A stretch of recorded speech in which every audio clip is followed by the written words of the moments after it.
Tara, what got you prompted to run for this seat? Well, I've been in public service for a long time. My background is in the United Way system and local government. I served on the La Crosse County Board for 20 years, 9 of those as chair. Before that, I had a 15-year career in the United Way system. So I really feel like this is kind of consistent with what I've always done. I have always been interested in community building, bringing people together, solving problems. A lot of times that has meant, bringing people with very diverse points of view into a room to try to solve a problem.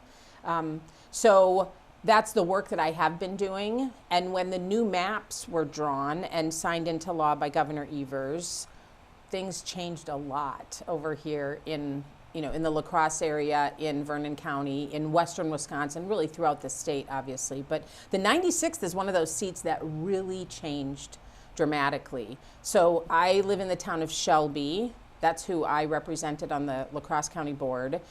Greenfield, Shelby, the southern part of the city of La Crosse, have now been drawn in with all of Vernon County into the new 96th. So for many, many years, I lived in the 94th Assembly District. And as long as Steve Doyle was in office, there was no reason for me to run. I wasn't really interested. I honestly kind of thought maybe I was done with public service when I finished my time on the La Crosse County Board.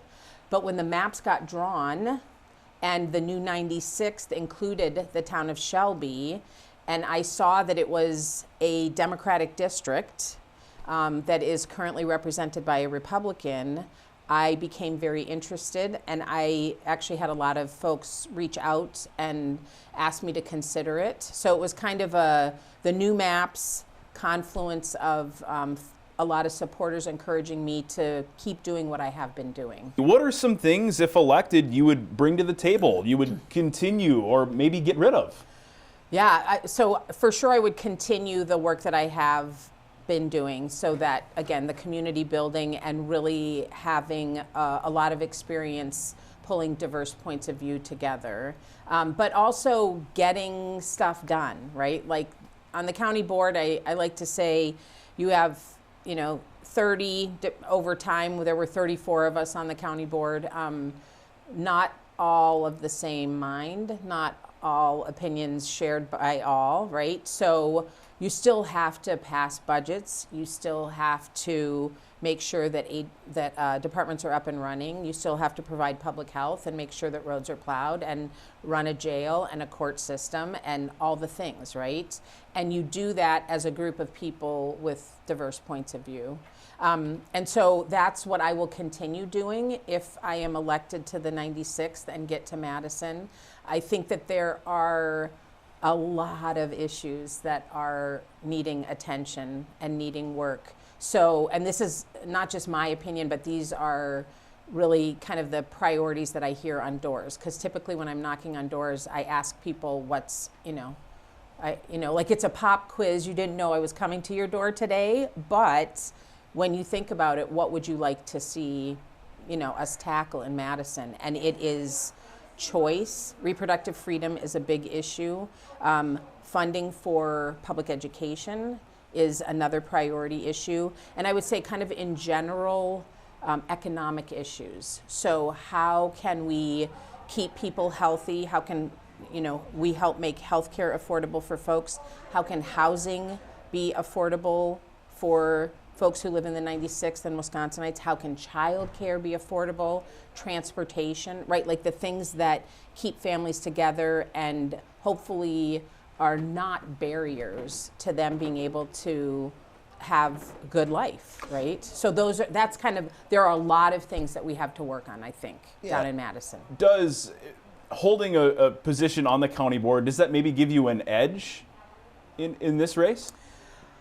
I feel like lots of voters feel that way, yes. So again, knocking on doors, and we are at thousands now, right? So I feel like I can say this, I'm not a scientist, I'm not a researcher, but I can say with certainty that when I knock on doors and talk to people, they definitely recognize me, especially, in the La Crosse and Shelby parts of the district, but they absolutely say we got to have somebody who can hit the ground running, who can get to work right away. You know how to handle those people. You know how to work on a budget. You know how meetings run in a legislative setting, those kinds of things. So I do think it is a big advantage. And I think that there will be a lot of new legislators in Madison because of the maps.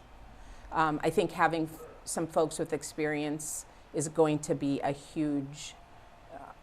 huge value. So being from the La Crosse area, the majority of this district is Vernon County, and your incumbent lives in Vernon County and has held the seat for a little while. Yep. I guess being from La Crosse, is there any sort of things you have to do extra to get the rural vote? You know, I think it's a great question. What I have experienced, again, talking to voters throughout the district, not just in La Crosse, but Viroqua and Hillsborough and Stoddard and Ontario and Westby and Chaseburg, right? Like, the same issues are coming up. It's not like there's a border between La Crosse and Vernon counties, and somehow the concerns of voters in Vernon County are radically different from the concerns of voters in La Crosse County. That's just not the case, right? So if I'm knocking on a door in Viroqua, they are still concerned about choice. They are still concerned about public education funding. They are still concerned about economic issues. So for me, I'm learning Vernon County. It's 800 plus square miles, and it is gorgeous.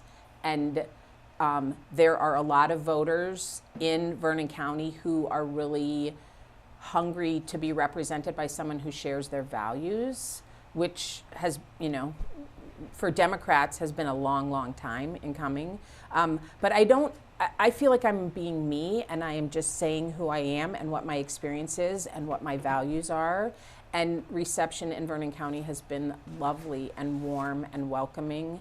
And again, the issues are really very similar throughout the 96th, regardless of the geography. We touched on what separates you, I guess, from others in the district. I'm going to ask it anyway, though. Sure. What separates you, Tara, from Steve Campbell, from Lauren Oldenburg? Yeah, well, it's actually kind of similar in both cases. So I believe that my experience is a big differentiator. And although others have some experience, Steve's a first-time candidate. But, the incumbent has been there for 6 years, and that's definitely, experience. But the work of a county board supervisor includes all of the same issues that state legislators cover, right? So counties are agents of the state. That's how we were formed as a state. The state said, we're going to decentralize, and we're going to let each county do roads and public health and landfills and law enforcement and all the things. So the work that I have done for 20 years on the La Crosse County Board is the same kind of work that will be done in Madison. Obviously a different magnitude, but the subject matter, the content is very similar. Right. I think the other big differentiator is I am the only reproductive freedom, fully throated, invested in reproductive freedom, and committed to codifying Roe v. Wade. I'm the only candidate who holds that position, both in the primary field and in the general election. And again, as I'm knocking on doors, that is a huge issue. It is a very important issue for a lot of people, is the issue of reproductive freedom. And then I think lastly, and I know we try to stay away from this sometimes, but I don't think there are enough women in elected office. And I do believe that it makes a difference that a legislative body looks like the population that they are representing and working for. And so being a female, I think, is an important differentiator in this particular case. I could go on about some examples of how that played out on the La Crosse County Board if you want me to. But in general, I think that we deserve to be represented by members in the Assembly who represent our values and also reflect the population. And I think being a female is a huge advantage. Incumbent Lauren Oldenburg has done quite a bit in terms of flooding legislation for rural Vernon County.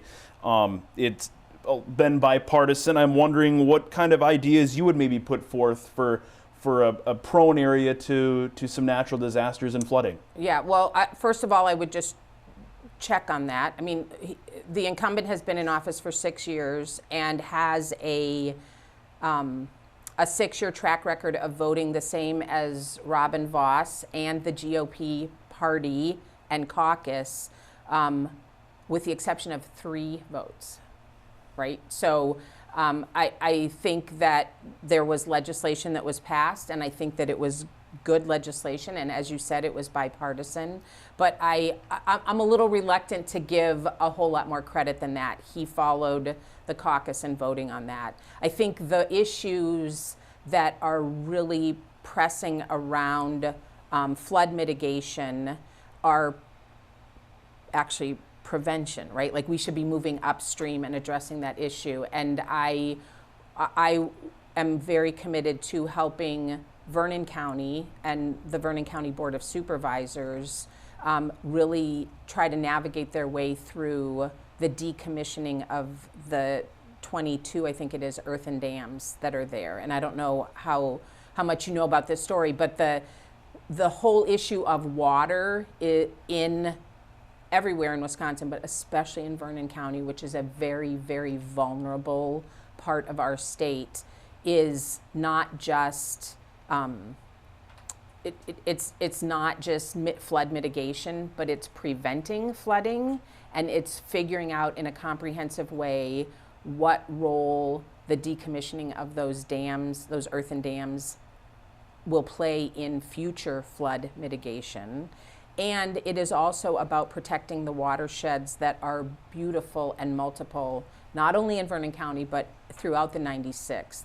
And so I think what I bring is that perspective of prevention and looking upstream, if you will, first of all, to invest resources, to let the Department of Natural Resources and other agencies in the state do the job that they need to do. And I think listen to the Vernon County Board of Supervisors, to constituents, to the farmers, to landowners in this incredibly beautiful region, hear from them what are the best answers and how do you prevent.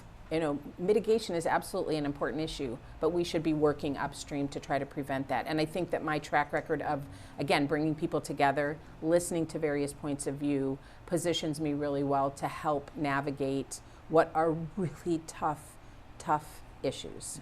If elected, what would kind of be your plans regarding PFAS contamination, not only in La Crosse, but other municipalities of the 96th? Yeah, this is another place where we have got to be doing a better job on prevention.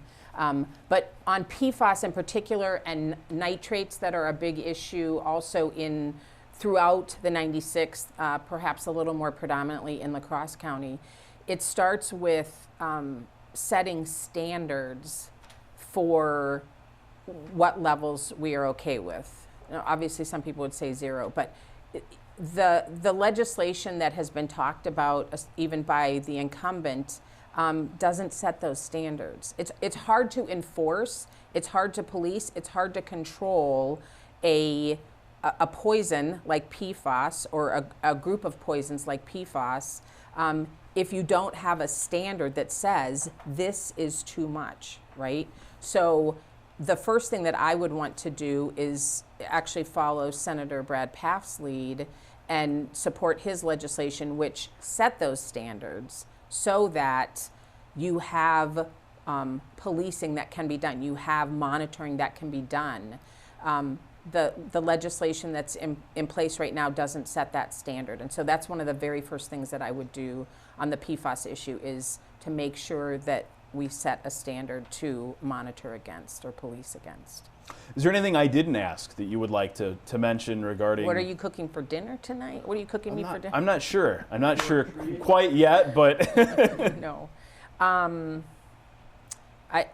do think public education funding is a big issue, and I think that there are some really bold, brave school board members throughout the 96th, and the Kickapoo district comes to mind immediately, who are working so hard to keep quality education in their communities and fighting like hell to do that. And they are really up against it with the state legislature.